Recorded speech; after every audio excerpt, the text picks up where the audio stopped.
ஒரு சின்ன விஷயத்துக்கூட தள்ளி போட்டு மேல்முறையீடு அதுக்கப்புறம் இழுத்துருங்க.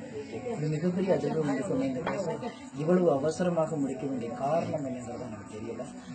உங்களுடைய தவறுகளை மறைப்பதற்காக இவ்வளவு அவசரப்பட்டீங்களா, இல்லை அடுத்தவங்களை அச்சுறுத்துறதுக்கு அவங்க அவசரப்பட்டீங்களான்னு தெரியல. நியாயமாக பார்க்க போனால் இது மேல்முறையீடு போயிருக்கணும், அரசோ அல்லது ஆதரவாளர்களோ போயிருக்கணும். கண்டிப்பாக இது முடிக்கப்பட்ட வழக்காக இருந்தாலும் காலம் வரும்போது மீண்டும் அனிதா உயிர் பெற்று மேலே வருவாங்க. அப்படிங்கிற அனிதாங்கிறது இந்த சமூகத்துடைய பிரச்சனையாக தான் நான் சொல்கிறேன்.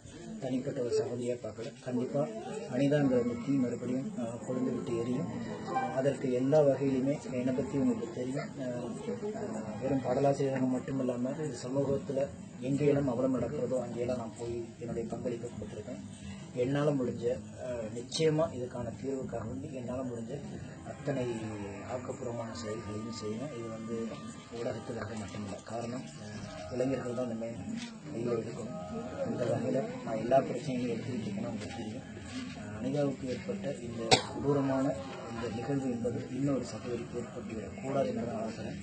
சமூக ஆர்வலர்கள், நீதிமன்றம், அனிதாவை போல பாதிக்கக்கூடாது என்று நினைக்கிற அத்தனை பொதுமக்களும் ஒன்று சேர்ந்து மீண்டும் இதற்கு ஒரு நீதி தர வேண்டும் என்பதை நம்ம எல்லாரும் சேர்ந்து முயற்சிப்போம். உங்கள் கூட நானும் இருப்பேன். என்னோட நீங்களே வருங்கள். நிச்சயமாக ஒரு நீதி கிடைக்கும். ஏன்னா கல்வி என்பது எவ்வளோ பெரிய விஷயம் என்பது எல்லாத்துக்கும் தெரியும். சமமான கல்வியை கொடுக்க அதிகாரம் இருக்கிற அரசுகள் மட்டும் சமமான தேர்வுகளை கொண்டு வாருங்கள். இல்லை என்றால் தயவு செய்து இதற்கு ஒரு முற்றுப்புள்ளி வைக்கணும். இது வேண்டுகோள் இல்லை, எச்சரிக்கை தான்.